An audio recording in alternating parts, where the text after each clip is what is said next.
Her books are like digestible. They're my escape. Her books, like, they're really my escape from the world. Like, you can just get lost in her novels. Hi everyone, it's your girl Love Chi, and I am back with another book review. So, the book that I will be reviewing today, it's called Finding Home Again, and it's by Miss Brenda Jackson. And this book was released on October 29th of 2019. A little bit about the author. So Miss Brenda Jackson, she's been writing books since 1995. That's when she published her first book. And since then, she has written over 140 novels. Yes, you heard me correctly. 140 novels. Like, bruh. She is a New York best time seller. She is a US Today best time seller. She's actually the first African American woman to win best-selling author and both New York Times bestseller and US Today bestseller for a romance novel. She has partnered with a production company, and she's gonna have 3 movies coming out based on her novels. She graduated from Jacksonville University. She's just done it all, and she's also a part of Delta Theta Sigma sorority. So yeah, she has done a lot. I mean, 140 books, like, that is an accomplishment within itself. She is a trailblazer. So with this book, the way I came about this is I was in the library and I picked this book up, and then upon learning more about it, I learned that this is actually a part of a series, a 5-book series, and this is the 3rd book in the Catalina Cove series.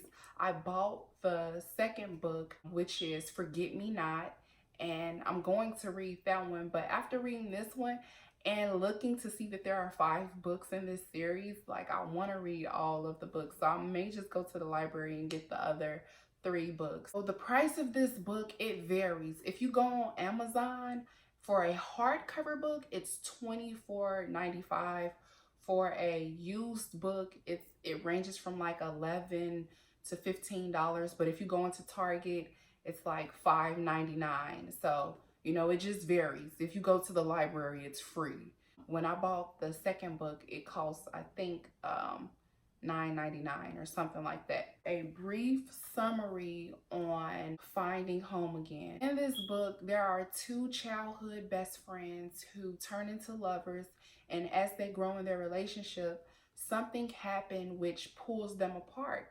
And while they're being pulled apart, 10 years pass. And in the 10 years that has passed, until the truth is revealed, they despise each other. So once the truth is revealed, they see if love can be restored. The setting of this book, it takes place in Catalina Cove, Louisiana, which isn't that far from New Orleans. The characters in this book is Bryce. Bryce is actually a female name.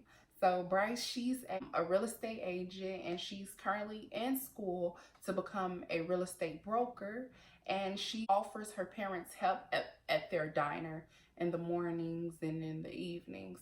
So that's who Bryce is. And then we have Keegan. Keegan is a former military man. He was in the military for about 6 to 8 years. And then after that, he returned back to Catalina Cove to save his family's struggling seafood business. And with the help of investors, they wanted to keep the tradition and the heritage in Catalina Cove. So instead of some foreign person coming in and purchasing the land and creating something different, the investor got Keegan to come back to make this business a success again. And that's the only reason why he returned to Catalina Cove. And the thread that ties Bryce and Keegan together is their best friend, Vashna. She holds them together even though they despise each other after they break up. And within that 10-year frame, she makes sure that Bryce goes to Keegan's events and Keegan goes to some events that Bryce may be in, because she understands that they truly do love each other. Although They don't think they love each other. They truly love each other. So the plot of this story is what tore Bryce and Keegan apart was the fact that Keegan thought he saw something that he really didn't see. So Bryce, she attempted to tell Keegan the truth, but Keegan just gave her the cold shoulder. He basically embarrassed her while she was trying to explain to him what happened. So once the truth is revealed, he has to fight for Bryce's love. Can he do it or not? Can love be reignited? Can love be discovered again after 10 years? The theme of this book to me is redemption through and through. The reason why it's redemption to me is because, Keegan, he thought the worst. His father didn't like Bryce because Keegan is Native American and Bryce is African American, and Keegan's father wanted him to end up with someone who was in his tribe, and he loved Bryce. So he was fighting for the love that he had with her, but when his eyes deceived him and his father was in his ear, he thought what he thought, and it took 10 years for the truth to finally come out. When the truth finally came out, he went into full throttle trying to get Bryce to love him again. So the strengths of this book to me is the fact that it's realistic, because in this book, second chances, can second chances actually be had? Or one of the things it leaves me to think is like, okay, if real love is real love, right, and you and the person that's supposed to be your true soulmate separate, can y'all actually find y'all way back to each other? And the reason why I say it's realistic is because, in most love novels you read, with the first couple of chapters, you're immediately getting thrown sex in your face. And Bryce wasn't easy at all. So I enjoyed the fact that it was a slow burn in that instance. And the reason why I feel like it's realistic, because once Bryce did engage with Keegan, she, in her mind, she was saying I can separate the two. I can separate the two. And it begs that question, how when people think they can be friends with benefits, it's is that really real? It's not. So that's the reason why I feel the strength of this book is the fact that it is realistic. Another strength of this book is the fact that it's interesting. So when Keegan thought he saw something that he didn't see, the story behind that, it's so interesting, and that is a plot twister within itself. And it's oh, I like the way Brenda did that. She made that part so interesting, because as you read it, it's okay, so I wonder, how is what he saw not gonna be real, So leave your mind wondering there. So that was very interesting to me. And another part that was interesting, and one of the strengths to this book to me, was the fact that so Keegan was gonna propose to Bryce, and he had a ring, and he still kept the ring for 10 years in his safe. And he even had a picture of Bryce right next to his bed, and his theory was, I need to see a picture of you every time I wake up, so I know that I will never fall in love with another woman again. But in reality, he was really just keeping that candle lit for the woman he truly loved, which is crazy. Go to the page, one of the points in this book that really intrigued me, which speaks to Brenda's writing ability. It reads, while clamoring at the last of his control. But then he never had control where Bryce was concerned. She had been his from the first. On the day in elementary school, when he'd sat beside her in class and she shared her box of crayons with him, that had been the beginning.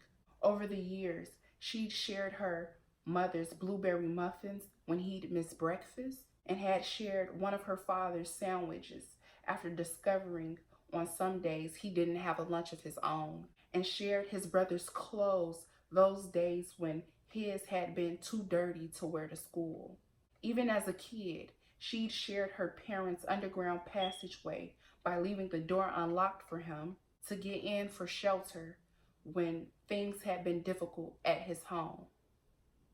And she'd shared her heart with him.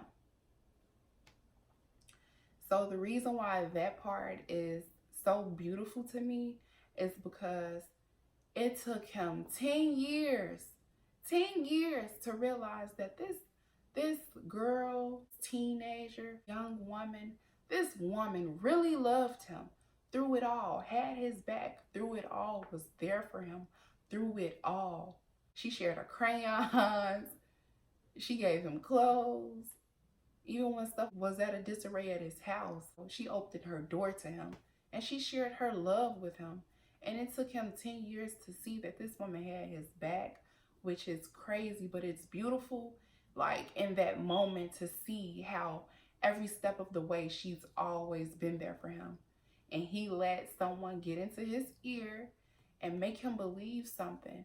And when she was trying to tell him the truth, he was so much in his pride. He was so much in his ego. He was so hurt. He couldn't even listen. She traveled from the college she was at when he thought he saw what he saw, but he didn't see. And the crazy thing is, she didn't even know what it was that he thought he saw.